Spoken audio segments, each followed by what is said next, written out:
They say you got fingers for toes. Like, I know I do. Hey, welcome back, everybody, to the podcast. The only podcast with a man who has fingers for toes. Yes. On today's episode, it's a surprise. Doc doesn't even know what we're going to be talking about. We're taking this completely clueless. We're taking this non-prepping stuff to a whole new level. Just these guys, you know. We got Dr. Parker. And we got Pastor Mike. And today's discussion, I think it's going to be a really good one. Is it about your toes? It is not about my toes. I didn't even know my toes were going to be involved in this situation, other than just continuing to help me stand up. Otherwise, you would have washed your feet this morning. Yeah. Oh, I washed them. Can I wash your feet for you? I definitely washed them. You're making me want to put my shoes back on. We won't film your feet. You know, the reason I took these shoes off is because I forgot to put socks on. But the reason I didn't really forget to put socks on. I didn't want to have them on with the weigh-in.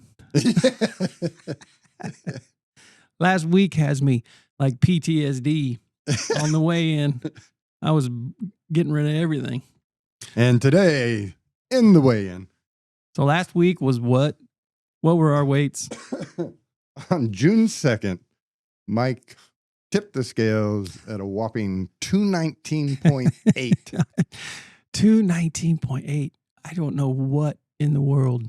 Now, the week before that, this is why it's so amazing. In the weeks before that, Mike had been steadily dropping to 17.8, to 17.4, to 16.8. Nice, smooth, easy, good, healthy weight loss. Mm-hmm.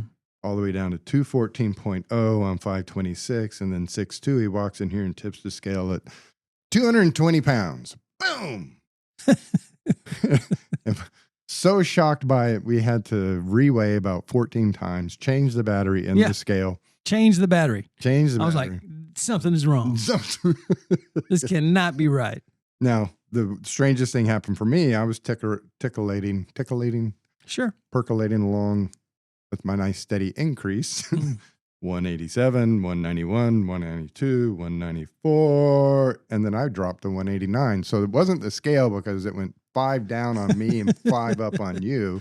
Yeah. It was something in our lifestyle or our air. Mm-hmm. But today, Mike is back on track. I'm back on track. He has lost 5 pounds since we last met. He's at 214.8, back in the groove, heading downward. You know, that just about had to be all waste that ended up in the toilet. I was bound up. And I'm 190. So. Yeah. Hey, hanging steady. I haven't been able to exercise at all the past few weeks, so it's just simply what I'm eating that is making my weight kind of bounce up and down a little bit here. Yeah. I'm waiting my clothes. So why this has to be so riveting for everybody that's listening to us. You know. But why did we start this? Well, we started it, one, because you and I were having conversations that were helpful to us. And you suggested that other people might enjoy listening to our conversations that we found helpful to us. But you're going way too far back. Okay. Why did we start the weight thing? Oh! Way less interesting. Just a goal. Be specific. Well, because it's hopefully an example of consistency and discipline and not trying to think that we change overnight. Right. The reality is we've been doing this now for about, 3 years? The weight loss? No. We're back to the... Okay. We're going back and forth. Yes, we've been doing this podcast for, about 3 years, right? Right. This is episode 173. Mm-hmm. And I still struggle with the stinking thinking. Not the way I did 3 years ago. Yeah. But it's a daily effort of the fundamentals of working every day and recognizing how it is that you think. You think about what you're thinking about. How many people will live their lives? But let's just go to people that live every day, every week, every month, and they never really think about what they're thinking about. Oh, that's, 90%. And they live in misery. Yes. And the misery is 95% between their ears. Mm-hmm. They're making their lives miserable. They're allowing their lives to be miserable. They're doing things every day like letting other people get their goat. They are allowing others to live in their minds rent-free. So the thought that I had as we were coming into this episode was this. On the stairs coming down. Yes. To the studio. No, I actually thought of it a couple of days ago. Okay. The most dangerous question that we can ever ask ourselves. I'm telling you, I think this is after so many conversations because mostly because of what I do as a pastor, Mm-hmm. but I have a lot of very personal relationships and connections that are also just dealing with life. And the most dangerous question that we can ask ourselves is just a simple 2-word question, and it is, why me? Why me? As soon as we allow ourselves to ask that question, we have essentially become victims. Mm. We have become victims of whatever the situation is. Sure. And the reality is, the question that we ought to be asking ourselves is, well, why not? Why not me? Why am I so special that I might not experience loss, that I might not experience even the trivial stuff, like you get caught in traffic, instead of being all fired up and saying, why am I stuck in this traffic? Do a little bit of you. Why are they in front of me and not turning their blinker on? Well, why not? Sit there and deal with it. But it's the why me. When I hear people ask that question, I know that we got a ways to go to get them to even to ground zero, to be able to overcome. Right. People who overcome are people who will start with, well, why not? Why not? And it's amazing how much a situation can actually lift and be so much lighter if we just get to that question. Yeah, this situation sucks. I'm going through a separation in my marriage. She stepped out on me. But you know what? Instead of why me, why not me? What am I doing in this situation to hurt or to help? And how am I going to respond? Boom. There is so much power that we actually have that we're giving away. This is what I've learned over the 3 years, and I'm so thankful for it. I'm so thankful to have been a part of this experience because it has helped me to be able to understand that there is a lens, there is a perspective to life that is so much healthier and so much greater. And so few people find it. That's all we want is to help somebody find it. Colin found it. Mm-hmm. Yeah, Eric has found it. Well, Colin texted me that he had to go to another state. He lives out of state. He lives in another state, and he had a business meeting in another state. Okay, let's make them up. He's in Minnesota, and he had to go to Arkansas. Okay. And his plan was to fly his plane to Arkansas to be in this business meeting. And he goes out to get in the plane, and something's not working. So he drives all night. Mm. And he was happy to do it because it gave him a chance to listen to the book, Man's Search for Meaning. Oh, nice. Yeah. And he was thankful to be able to have a great time driving all night and staying awake. What a completely different perspective. Yeah. Yeah.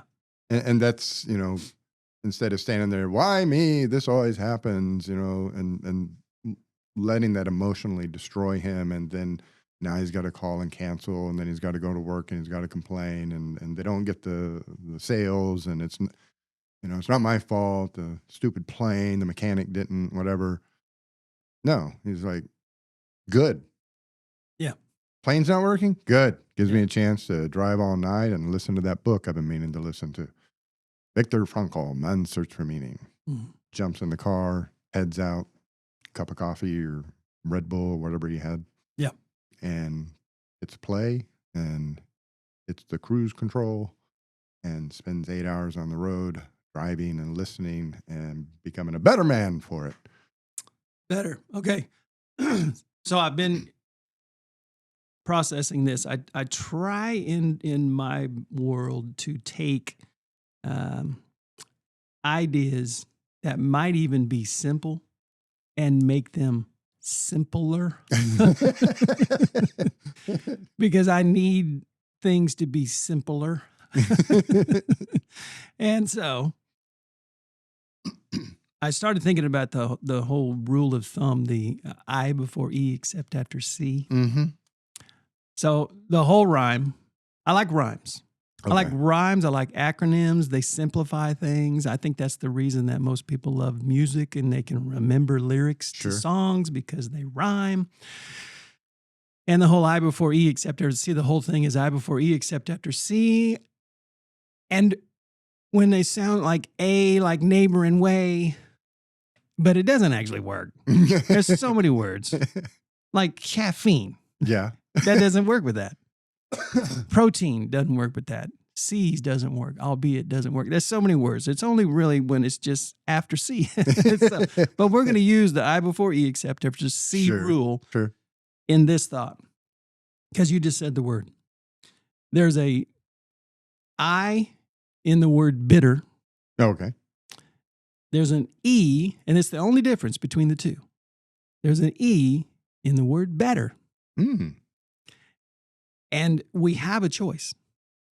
In any challenging situation, in any annoying situation, just like Colin experienced, in any opportunity that is just kind of good, it's either going to get under our skin or we're going to stay in control of it. It's either going to make us bitter or better.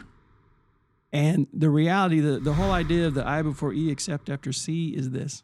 The reason that I have been able to experience more times where I have not let something bother me and make me bitter, and I have actually experienced it to where the perception or the lens that I put on is how can this make me better, is because I'm doing this after my connection with the C, Christ. So I, before every single one of us, I was having a conversation with a few people yesterday, and it was actually with our men's group called The Forge. And the comment that I made, listen, every challenging situation that we have is going to have one or two effects on us, and it's up to us. It's completely up to us. It's either going to make us bitter or it's going to make us better. It's a simple way to think about it, a simple way to process this whole thing, because we have control over how we respond. Yes. That's the thing that people just like, I think we could say this literally every single week and people will just, okay, the light bulb will come on a little bit more. But if we pay attention throughout the day to what we do control versus what we don't, we do control ourselves. We do control right now. We don't control the past. We don't control the future. We don't control what others think, say, do, feel. Right. Then it just makes such a huge difference. And the question, why me? It just starts us off in a defeated stance. There's no real winning if we ask the question right out of the gate, why me? So something happens, why me? Well, can I add a similar simplification that came to my mind while you were talking? Please do. Life is a game of Galaga. I love Galaga. That's my one. That's the favorite game that was ever out. Right. And for you young folks out there, Galaga was a video game where you have a controller and you have a rocket ship with shoots bullets and you're flying through space and all these space aliens are coming at you. And your job is to either blow up the space alien or dodge them to get to wherever you're going. So to get to the the stages, right. To get to the challenging stage, is that what it says? Challenge stage. Mm-hmm. Exactly. Now, not to put you on the spot, you just recited the fundamentals. This is how we do it. Colin just listened to Man's Search for Meaning, and now maybe he understands the challenge that I've had for the last 30 years is how do you do that? How do you find peace in a prisoner of war camp? How do you find serenity in the worst of circumstances? How do you do that? He does it, and he explains it in his very intellectual, philosophical way. But the redneck in us, how do we do it? And that's what we've been trying to do, is bring these skills to people so they can achieve the same kind of peace. And that's where kind of the four fundamentals were. It's like, this is how you achieve what he has achieved. What's the most important question ever? What do you want? I'm so proud of you. I want to cry. Yes. What do you want? And that's where the Galaga image comes into my mind is you're flying through space. You have a destination. You're trying to get somewhere. And all of these little alien things are coming at you and you're dodging them and shooting them and dodging them. You don't care about the little alien spaceships coming at you because you're headed somewhere, and you're more successful when you learn how to duck and dodge and deal with the little space aliens trying to kill you. Well, that's life. Mm-hmm. I mean, for us to enjoy life, for us to be successful in life, for us to make decisions in life, we have to know our destination. And ultimately, as Viktor Frankl would say, we have to know our meaning, the meaning to our life and the purpose in our life. And once we start seeking destinations and meaning and purpose, then we understand that good times, yes, they're very, wonderful to experience and think about. But in order to fully achieve our purpose, our meaning, why me, then we have to experience the suffering. But how we experience that suffering determines how we grow from it, and recognizing that there will be downfalls and pitfalls in life. It's how do you deal with it? And Colin gets up and goes to his plane and it's not working. Boom, done. Good, not working. Now, next. Yeah. Now I get a chance to drive 8 hours and listen to a book on, I was going to say a book on tape, but I get to listen to an audiobook. Yeah. That's how he dealt with the little space alien coming at him. He had a destination, he had a goal, he had a desire, he had a dream, and he's pursuing that dream. And things that pop up, how do you duck and dodge them? What do you want? And now these, events that come up, handling those helps me become better.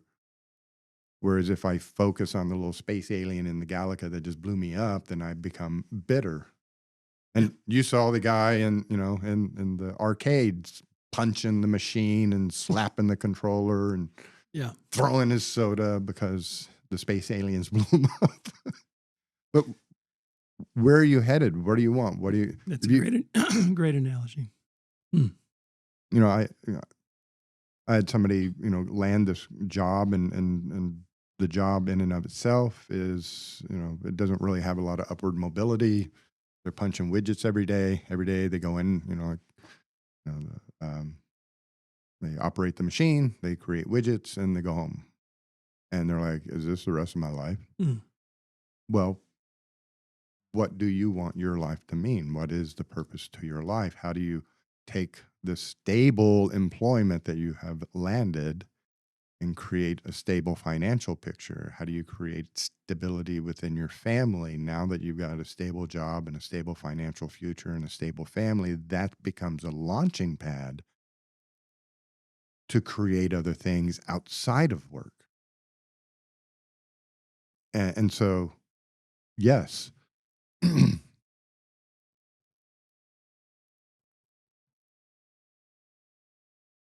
It's good. I was just picturing myself getting over 200,000 points in Galaga. I can hear all of the sounds. 200,000, really? Oh, yeah. My that memory was where I was going. What do you want? I want over 200,000. My memory, I don't know if I ever got over 150. I was pretty, I don't have any other games that I brag about how good I was. But I'm telling you, at the gas station, because they used to be in the gas station. Yeah. That was the first place they showed up in Mulvane. Was at the In-N-Out gas station. And we used to stand in there for hours. After school? After school on a Friday night, Saturday night, you know, when there ain't a lot to do in a town. Right. Galaga. Yeah. Is pretty much it. Universal. Riding around in the back of a truck, trying not to fall out, just to get to the In-N-Out to play Galaga. Yep. I was born in a small town. Well, when we have these four Talk fear fundamentals. Jesus in a small town. Used to daydream. See, this is the thing. Yeah. We remember. Yeah. In that small town, a boring romantic, that's me. There you are with the Galaga. The four fundamentals, man. When we have these four fundamentals, and if you're wondering, what are these four fundamentals? You can go and you can get a book called 12-2 by a gentleman named Dr. Lance Parker. And you can read all about these four fundamentals. But when we have these four fundamentals really rolling in our life, it truly is like having the, you know, and you shoot the one dude that he comes down and he sends down that ray of stuff, and then you crawl up in there and then it goes up, and then you shoot him and then you get a double. You get the double guy, and then you can just blast all them aliens coming down before they even land. And all of a sudden they're gone, and then you're to the challenge stage. You're looking forward to the challenges of life.